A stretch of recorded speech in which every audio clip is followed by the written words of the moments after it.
우리 말씀 제목을 같이 읽어보도록 하겠습니다. 시작. 수치심을 소망으로 바꾸셨습니다. 아멘.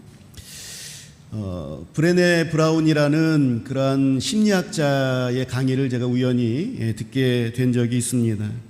그 강의에서 제 기억에 남는 것은 남녀노소를 불문하고 모든 사람이 가지고 있는 공통적인 심리적인 요소가 있는데 그것은 바로 수치심이라는 것입니다.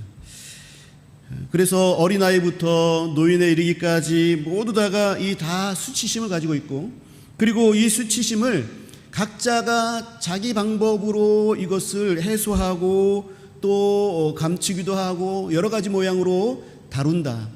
이 심리적인 그 마음속에서 이 수치심을 각자의 방법으로 다 다루고 있다, 그렇게 말하고 있습니다. 사람들은 이 수치심을 감추려고 엄청난 스트레스를 많이 받는다고 해요. 그래서 우리 모두의 마음속에는 이 수치심이 있다라는 거죠. 인류 모두가 가지고 있는 이 수치심, 이것이 어디서부터 근거가 되었는가, 어떻게 생겨나게 되었는가를 오늘 본문이 우리들에게 가르쳐주고 있어요. 그래서 우리가 병을 고치기 위해서는 이 병의 근원이 무엇인가, 그 원인이 무엇인가를 찾는 것이 참 중요하죠.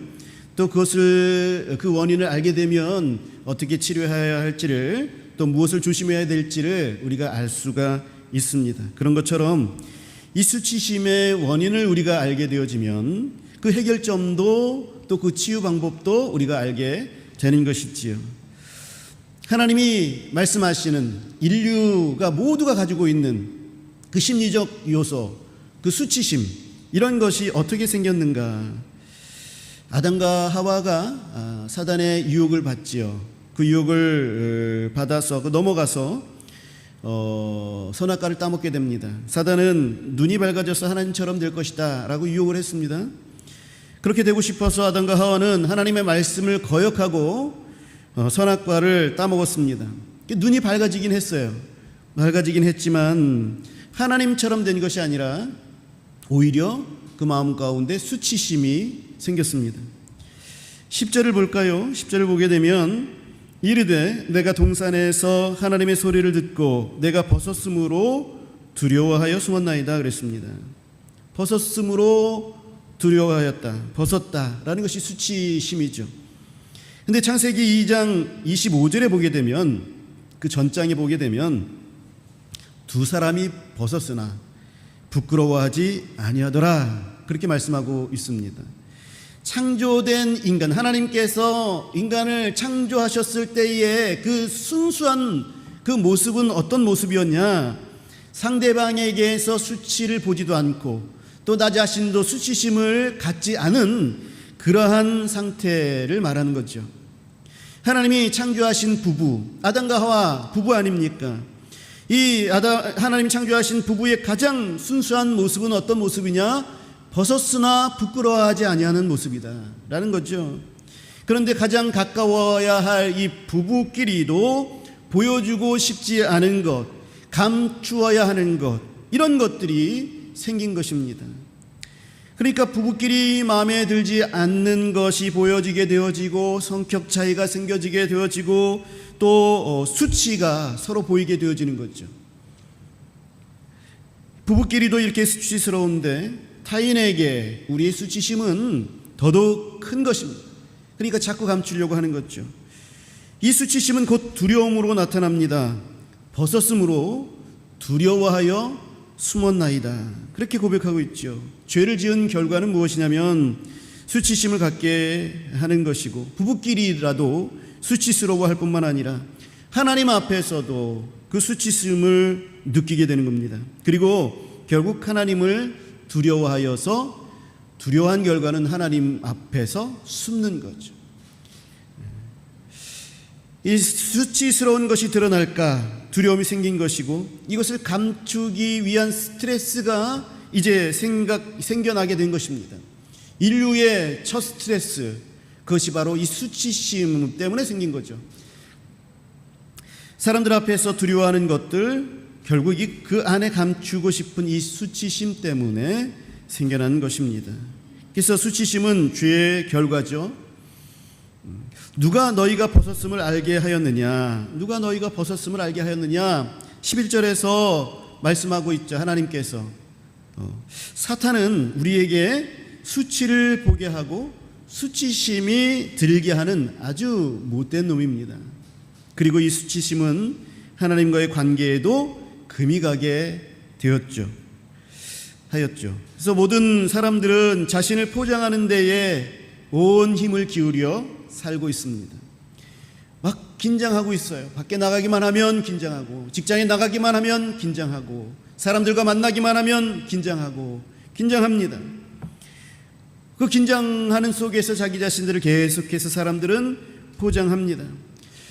이 자기 자신을 포장한다는 것이 긍정적인 의미도 있어요. 자기 자신을 돋보이게 하고 나의 장점을 잘 드러내는 것들도 있습니다만, 자기 단점을 보여주고 싶지 않아서, 그래서 그것을 감추려고 하는 엄청난 노력도 거기에는 있는 겁니다. 이러한 것들 때문에 좋은 차를 사려고 그렇게 애를 쓰고, 또 좋은 집을 사려고 애를 쓰고, 또 명품을 삽니다. 또 성형수술을 합니다. 학력을 위조하기도 합니다. 또 표절하기도 합니다. 자신을 그대로 받아들이지 못하는 거죠. 자기 자신의 모습들을 스스로가 수치스럽게 여기고 그것을 포장하는 것입니다.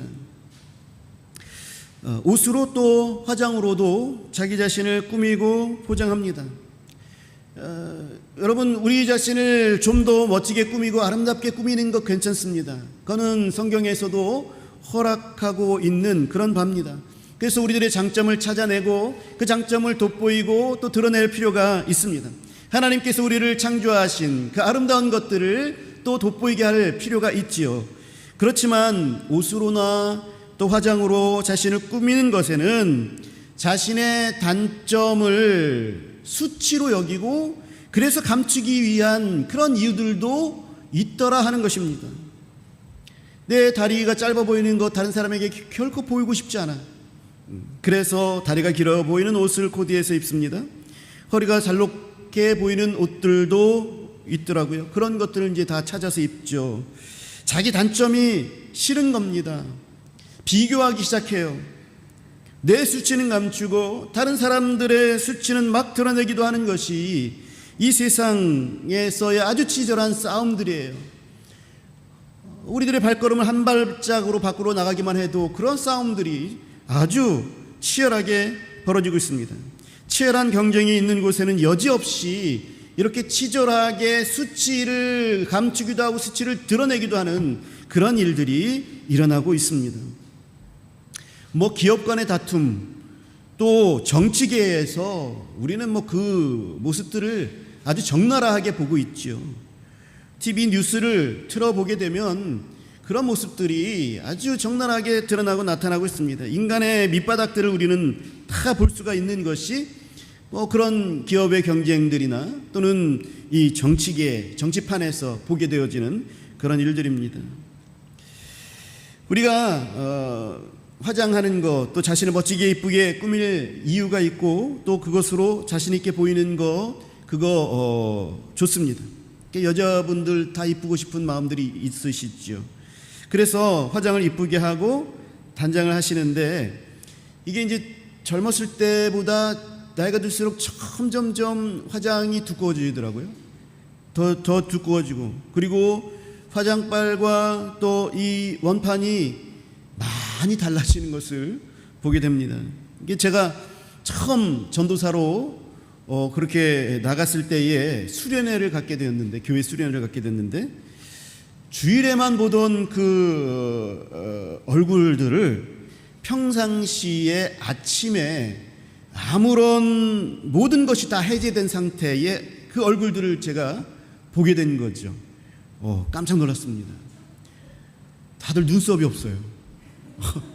눈썹들을 보니까 다 이렇게 해서 그렸더라고요. 눈썹이 없는 거예요. 그래서 그 이후에 화장한 얼굴과 쌩얼은 참 다르구나 라는 것을 이해하게 됐습니다. 여러분, 화장하십시오.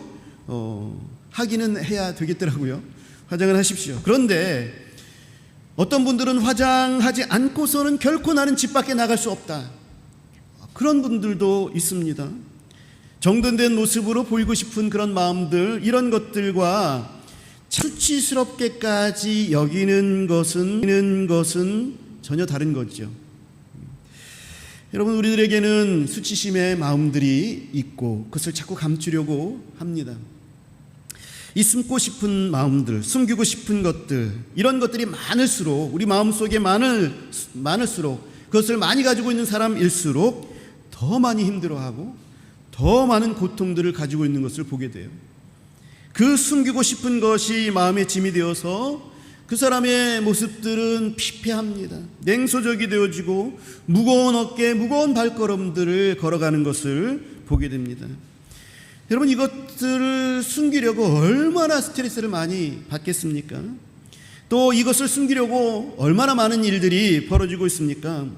이런 내 수치심을 숨기려고, 그것을 부정하려고 행하는 것들이 수많은 거짓말들, 그리고 폭력들, 그것이 먹히지 않았을 때에, 내 자신이 수치심이 드러났을 때에 그것이 화가 나서 폭력으로 드러나고, 또 외부에서 폭력뿐만 아니라 가정의 폭력들도 심각하죠.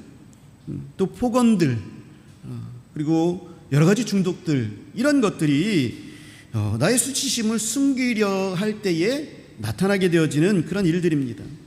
자기를 숨기기 위해서 거짓말을 하고, 또 감출 수 없을 때 폭력을 사용하고 폭언으로 덮으려고 하죠. 가인이 아벨을 죽이게 된 그런 이유도 인정받지 못했다라는 수치심에서 기인된 것입니다. 사람들은 이 수치심을 해결하기 위해서 취하기도 하고 마약을 하기도 합니다. 어떤 이들은 도박에 빠지기도 하죠. 도박 중독이라는 것은 지속적으로 내가 도박한다는 것, 그 도박이 안 좋은 것을 압니다. 다른 사람들이 안 좋게 인식한다는 것들도 알아요. 한두 번 재미로 한다, 재미로는 괜찮다라고 해서 했는데, 중독에 빠지는 것은 무엇이냐면, 내가 돈을 잃어버린 것들도 있지만 그 돈을 잃어버린 것 때문에 계속해서 도박을 하는 것에 대한 다른 사람들의 부정적인 인식들, 그것이 수치감으로 찾아오게 되어지고, 그래서 그동안 잊어버렸던 돈과 또 이것으로 인한 창피함과 또 낮아진 자존감과 그동안에 인정받지 못했던 이런 모든 것을 다 한꺼번에 얻고자 해서, 그래서 계속해서 이 도박을 하게 되고 중독에 빠지게 되는 것입니다. 그러나 이런 행동들은 수치심을 없애는 것이 아니라 수치심과 두려움을 마비시키려는 행동이에요. 마비는 완전히 없어지는 것이 아니죠. 이러한 것들을 마비시키면은 그러면은 수치심이 없어지는 것 같지만 결국 없어지지 않고 오히려 더 크게 작용하고 발달해서 감사와 행복과 즐거움도 마비가 된다. 이것이 세상 그 심리학자들의 가지고 있는 공통된 의견입니다. 그럼에도 불구하고 우리는 이러한 것들을 해결해야 되죠. 우리가 다 이런 수치심을 가지고 있는데 이걸 어떻게 해결해야 하는가? 이것을 해결하지 않으면 여러 가지 부작용들이 많이 생기죠. 우리가 건강이 악화될 수도 있고, 아까 드러났던 그러한 안 좋은 것들을 행하지 않을 뿐만 아니라 그것을 행하지 않는다 할지라도 우리들이 스트레스를 받아서 건강이 악화될 수도 있고 정신적인 어려움들도 찾아올 수 있습니다. 수치심에 지속적으로 노출된 그런 사람들은 무감각해지고 냉소적이 됩니다. 그 얼굴에 기쁨이 없어요.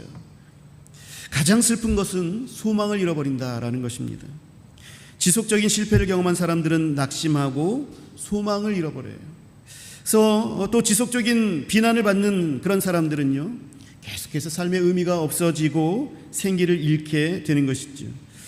이런 것들을 해결할 수 있는 근본적인 방법이 바로 이 수치심의 원인, 그 근원, 이것을 아는 것입니다.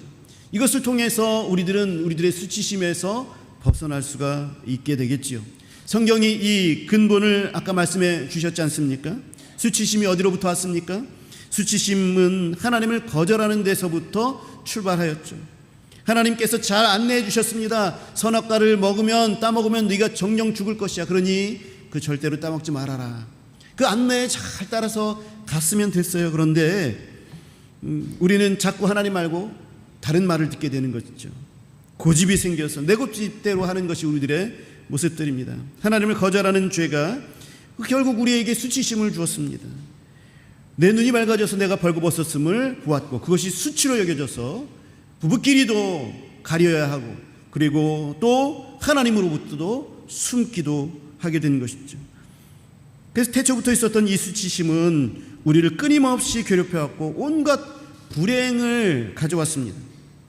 몸부림치면 칠수록 죄어드는 그런 올가미처럼 감추려고 하면, 그래서 마비시키려고 하면 할수록 우리는 더 고통스러움을 경험하게 됩니다. 그래서 이것을 해결해야 돼요. 어떻게 해결해야 되는가? 우리들의 죄의 문제를 먼저 해결해야 되는 겁니다. 이 수치심에 대한 완벽한 해결은 오로지 예수 그리스도밖에는 없습니다. 하나님 밖에는 없습니다. 하나님은 구원의 길을 계획하셨습니다. 그래서 결국 예수 그리스도를 우리 대신 십자가에 못 박으셨죠. 예수님께서 우리 대신 그 수치를 담당하셨어요. 예수님이 달리신 십자가, 이것은 벌거벗음의 수치가 있는 거예요. 여러분, 로마의 십자가의 처형은요, 옷을 완전히 발가벗긴 채로 십자가에 높이 달아서, 그래서 그 수치와 함께 고통을 받으면서 죽어가게 하는 사형 방법입니다. 이게 십자가예요. 놀랍게도 벌거벗음으로 우리가 수치심을 갖게 된 우리 예수님께서 자기가 수치, 이 벌거벗음을 입음으로 말미암아 그래서 우리의 수치를 덮어주셨다라는 것입니다. 그래서 21절에서 하나님께서는 아담과 그의 아내를 위해서 가죽옷을 지어 입혀주셨다, 그렇게 말씀하셨습니다. 이 구절은요, 예수 그리스도의 십자가의 희생의 모형입니다. 가죽옷을 만들기 위해서는 어떤 짐승이 죽어야 하고 그 피가 흘려져야 합니다. 희생되어져야 하는 것이죠. 그런 것처럼 우리의 수치를 가려주시기 위해서 예수님께서는 스스로가 십자가에서 완전히 벌거벗겨지는 그런 수치를 당하시고 모진 고통을 당하셨던 것입니다. 그러하기에 로마서 8장 1절에서는 그러므로 이제 그리스도 예수 안에 있는 자에게는 결코 정죄함이 없다. 모든 수치를 다 담당했다. 사탄은 정죄하여서 우리를 수치스럽게 만듭니다. 매일같이 우리를 수치스러운 것들을 드러내게 하지요. 그러나 예수 그리스도께서는 그 사랑으로 말미암아 결코 정죄함이 없나니 결코 우리를 수치스럽지 않게 덮어주셨다라는 것이에요. 이 수치심으로 인해서 하나님의 사랑을 의심하게 되고 이 수치심으로 우리가 하나님의 거룩한 자가 되었음을, 우리가 가치 있게 받아들여질 수 있는 존재임을 사탄은 깨닫지 못하게 하는데, 예수님께 그 치료의 은혜가 있다라는 것이죠. 우리 예수님께서는 히브리서에 보게 되면 대제사장이라 그렇게 칭하셨습니다. 히브리서 10장에 보게 되어지면 대제사장이 단번에 우리를 속죄하였다. 그리고 지금도 이 땅의 성전, 이 땅의 성막이 아닌, 사람이 지은 성막이 아닌 저 하늘나라에서 하나님께서 지으신 성전, 그 성막에서 대제사장으로서 우리를 위해 지금도 중보하고 계신다, 그렇게 말씀하고 있습니다. 그러니까 계속해서 우리를 위해서 일하고 계시는 것이죠. 대제사장으로서. 대제사장의 역할은 중보입니다. 그러니까 사단은 계속해서 우리를 정죄하고 수치심을 드러냅니다. 그러나 하나님께서는, 우리 예수 그리스도께서는 대제사장으로 계속해서 그것을 덮어주시는 거죠. 그 사역을 지금도 끊임없이 나를 위해서 하고 계시는 것입니다. 우리 예수님이 수치를 소망으로 바꿔주셨습니다. 수치를 소망으로 바꿔주셨어요. 그래서 히브리서 10장에 보게 되면 그 대제사장을 우리가 함께 하고 있으니 우리는 믿는 도리의 소망을 굳게 잡으라. 믿는 도리의 소망을 굳게 잡으라. 그렇게 말씀하고 있어요. 수치로 인하여서 모든 절망들이 우리들에게 쌓여왔으나 이제 예수 그리스도로 말미암아 우리들에게는 소망이 생겼다. 예수님께서 그 수치를 대신 감당함으로 우리에겐 소망이 생겼다 말씀하고 있습니다. 그러니 그 소망을 굳게 잡으라 말씀합니다. 우리의 소망은 수치가 가지고 있었던 것과 완전히 반대로 작용합니다. 예수님이 새롭게 하신 이 소망은 왜곡된 자기 자신에 대한 수치심을 없애버려요. 예수님께서 덮어주십니다. 사단이 이것을 계속해서 드러내지만 예수님께서는 그것을 다 덮어주시는 거예요. 내가 네 수치를 대신 당했어. 너는 수치스러운 존재가 아니야. 지금 그것도 너는 하나님 앞에 회개하여서 빨리 그 수치심을 없애. 내가 지금 하나님께 중보하고 있어. 우리 예수님께서 그 수치심을 감당하십니다. 히브리서 기자는 이 소망을 굳게 잡으라 그렇게 말씀하였죠. 소망을 굳게 잡으라고 한 이유가 무엇이냐면, 이 소망을 굳게 잡지 않으면 다른 수치스러운 그런 방해거리들이 더 많이 설치기 때문에 그렇습니다. 그래서 이 수치스러운 것은 너무나도 자연스럽게 우리들에게 나타나죠. 우리들의 죄성이 있기 때문에. 그렇지만 소망은 아직까지는 우리 예수 그리스도를 믿는 믿음을 굳게 하고, 또 이 믿음을 바탕으로 해서 의식적으로 소망을 붙잡아야 하는 것을 의미합니다. 이것은 훈련을 통해서 가능해요. 우리는 계속해서 훈련을 받아야 합니다. 소망을 굳게 잡아야 됩니다. 소망을 선택해야 합니다. 수치스러운 많은 것들이 너저분하게 우리들에게 다가옵니다. 많은 사람들이 이 수치를 선택해요. 소망을 선택해야 되는데 수치를 선택합니다. 여러분, 수치스러운 감정을 의식적으로 버리시고 그리고 소망을 선택하십시오. 이것이 믿음인 거예요. 우리는 하나님이 가죽으로 우리의 수치를 덮어주시는 것에서부터 하나님 자신이 내 대신 우리의 수치를 덮어주시려는 수치를 당하시기까지 우리를 사랑하셨어요. 우리 수치심을 없애려고 하셨어요. 그러니 우리 하나님의 열심이 우리의 수치를 덮어주셨으니 우리도 이 수치를 버리고 소망을 붙잡아야 되는 거죠. 그렇다면 우리는 어떤 사람입니까? 하나님의 사랑과 신실하심으로 어떤 사람이 되었어요? 우리는 가치 있게 여겨도 되는 사람들이 된 것이죠. 하나님께서 소망을 주신 하나님의 백성들이 되었습니다. 하나님께서 우리를 기대하시고 또 우리를 바라볼 때에 너무나도 사랑스러워서 눈물겹도록 우리들을 바라보시는, 사랑에 겨워 바라보시는 그런 사람들이 되었다라는 것을 우리는 잡아야 돼요. 이게 소망입니다. 네가 뭘 할 수 있어? 너는 어저께도 범죄하였잖아. 어저께도 그렇게 됐는데 오늘 와가지고 뭘 또 하겠다고 하는 거야? 사단은 그렇게 공격해 옵니다만 하나님의 생각은, 예수 그리스도의 생각은 다릅니다. 우리에게 소망을 주셨거든요. 우리는 그것을 붙잡아야 돼요. 수치를 붙잡는 것이 아니라 소망을 붙잡아야 되는 것입니다. 그래서 소망을 굳게 붙잡으라, 그렇게 말씀하고 있는 것입니다. 우리는 하나님께 사랑스러운 존재가 되었음을 믿어야 되는 거죠. 믿어야 됩니다. 소망을 붙잡는다라는 것은 주님이 날 사랑하심을 믿고 내가 내 취약한 것들, 수치스러운 것들이 있음에도 불구하고 여전히 하나님께는 사랑스러운 존재고 하나님께서 나를 사랑스러운 존재다라고 인쳐주셨고 그렇게 정하여 주셨기 때문에 내가 사랑스러운 존재가 되는 거예요. 그것을 붙잡아야 되는 거예요. 사랑하는 성도 여러분, 우리 하나님 앞에서는 더 이상 감추려고 노력하고 감추려고 애쓰고 그것을 숨으려고 그렇게 노력하지 마십시오. 오늘 이 자리는 자신의 수치심을 감추고 자신을 포장하여서 번지르르한 모습으로 하나님 앞에 나오는 그런 자리가 아닙니다.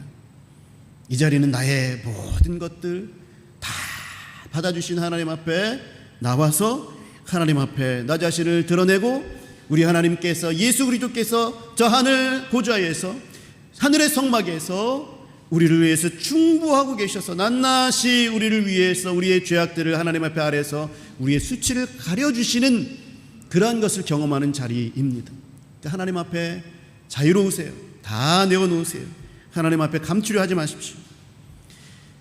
오늘 이 자리는 나를 아시는 하나님 앞에 진실하고 겸손히 있는 모습 그대로 나아가서 은혜를 구하는 자리입니다. 멋지게 세상에서 포장했던 껍데기 이거 다 벗어버리고 수치심이 없었던 태초의 모습들처럼 나를 하나님 앞에 드러내고 하나님을 두려움 없이 만나시기를 축복합니다. 또 소망을 붙잡는다라는 것은 하나님이 우리를 사랑하신다면 하나님은 우리를 가장 좋은 곳으로 주실 것이라는 믿음, 이거 강하게 붙잡는 거예요. 이게 소망이잖아요. 하나님께서는 나를 사랑하여 주셔서 가장 좋은 것으로 먹여주시고 입혀주시고 또 마시게 하시고 선한 쉴만한 그런 골짜기로 쉴만한 곳으로 푸른 초장으로 우리를 인도하여 주신다. 이런 소망이 우리들에게 있는 거잖아요. 그 소망을 우리에게 말씀으로 주시잖아요. 이거 붙잡아야 되는 거예요.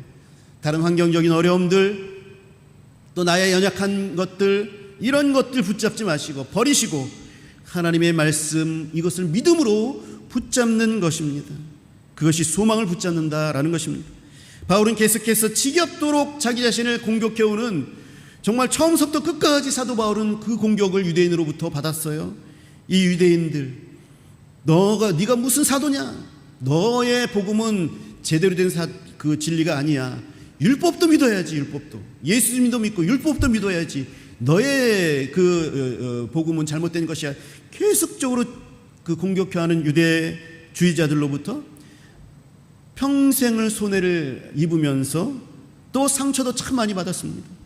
여러 가지 고난과 환난과 극한 어려움들이 있었어요. 그런 극한 고난과 어려움 속에서도 사도 바울은 이렇게 얘기합니다. 여러분이여 안심하라. 나는 내게 말씀하신 그대로 되리라고 하나님을 믿노라. 이 믿노라라는 것은 다른 것을 선택지 아니하고 하나님을 선택하겠다라는 그런 것입니다. 그러므로 사도 바울은 이 절망 대신에 소망을 붙잡은 것이죠.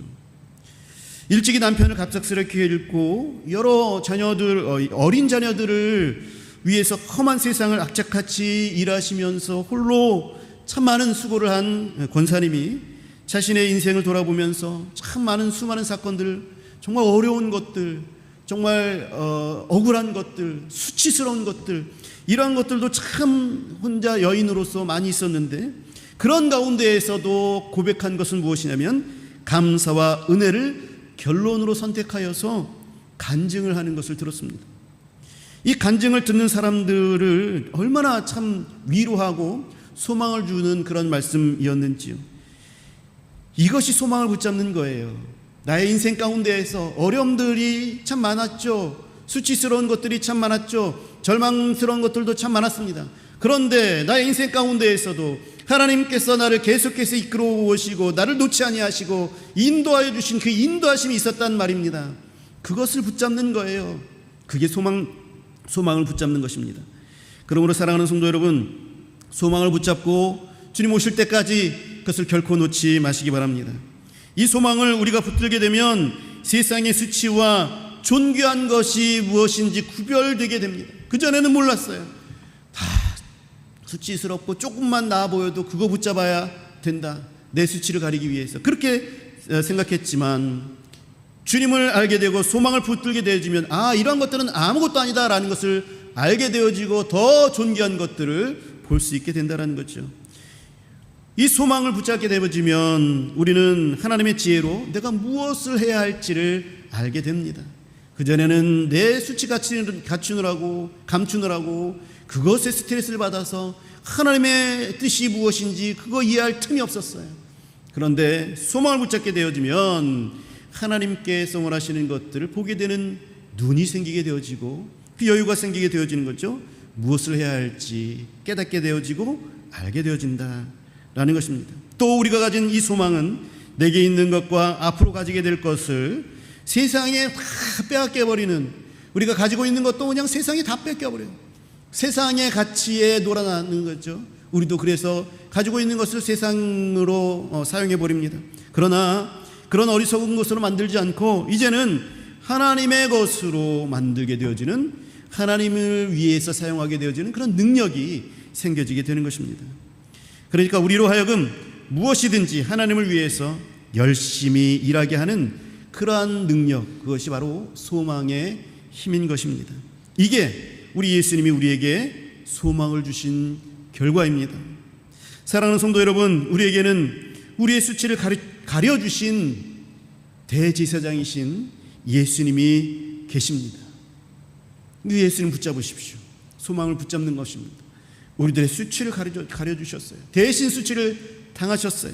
그 예수님을 붙잡는 것, 소망을 붙잡는 것입니다. 여러분, 이 믿음을 가지시고 주님 오실 때까지 소망을 움켜잡으십시오. 놓치지 마십시오. 그래서 수치심과 두려움을 극복하시고 소망에 찬, 또 활력에 찬 그런 모습으로 또 우리를 주님 오실 때까지 살아가게 되어지는 그런 성도들이 되시기를 우리 주 예수 그리스도의 이름으로 간절히 축원합니다. 기도하겠습니다.